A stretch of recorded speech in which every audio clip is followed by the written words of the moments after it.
Dress కోట్లు కొల్లగొడుతుందని హీరోలు గట్టిగానే ఫిక్స్ అయినట్టుగా కనిపిస్తున్నారు.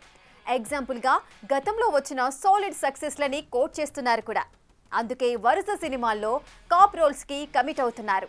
మరి ఇలా పోలీస్ యూనిఫామ్ పై మక్కువ పెంచుకుని లేటెస్ట్గా సినిమాలని పట్టాలెక్కించిన ఆ స్టార్ హీరోలెవరు మనము లుక్కేద్దాం. పోలీస్ సిల్వర్ స్క్రీన్ పై ఈ పాత్రకి ఉండే ఇమేజ్ అంతా ఇంత కాదు.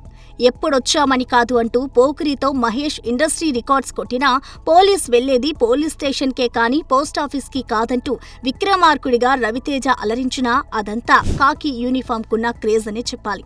అందుకే టాలీవుడ్ లో ఖాకీ కథలని వండడంలో మేకర్స్ ఎప్పుడూ ముందే ఉంటారు. ఈ క్రమంలో తాజాగా కాప్ రోల్స్ వేసి అలరించబోతున్న స్టార్స్ వైపు ఓ లుక్కేస్తే రీసెంట్ గా పోలీస్ డ్రెస్ లో కనబడి ఏకంగా 300 కోట్లు కొట్టాడు మన వెంకీ మామ. ఇక హిట్ 3లో రూత్లెస్ కాప్ రోల్ లో అర్జున్ సర్కార్ గా సాలిడ్ సక్సెస్ కొట్టాడు మన నేచురల్ స్టార్.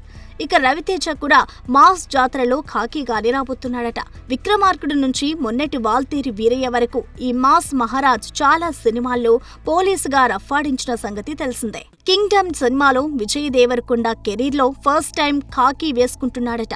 గౌతమ్ తిన్ననూరి ఒక పవర్ఫుల్ కానిస్టేబుల్ రోల్ ని రౌడీ కోసం డిజైన్ చేశాడని తెలుస్తోంది. ఇక డార్లింగ్ ప్రభాస్ కూడా పవర్ఫుల్ పోలీస్ ఆఫీసర్ గా చూపిస్తానని సందీప్ ఇప్పటికే చెప్పుకొచ్చాడు. ఉస్తాద్ భగత్ సింగ్ లో పవన్ కళ్యాణ్ సైతం కాప్ గానే కనిపించనున్నాడు. గబ్బర్ సింగ్ లో పవన్ ఏ రేంజ్ లో స్క్రీన్ ని షేక్ చేశాడో తెలిసింది కాదు. ఈ మధ్య భగవంత్ కేసరిలో కాసేపు కాప్ రోల్ లో కనిపించి అదరగొట్టాడు మన బాలయ్య. అయితే ఈ ఖాకీని నమ్ముకునే సినిమాలు చేసిన రామ్ ది వారియర్ తో కస్టడీతో నాగ చైతన్య బాక్సాఫీస్ వద్ద బోల్తా కొట్టడం గమనార్హం. చూడాలి మరి రాబోయే రోజుల్లో ఇంకెంతమంది హీరోలు ఇలా ఖాకీ డ్రెస్ కుట్టించుకుని అలరిస్తారు.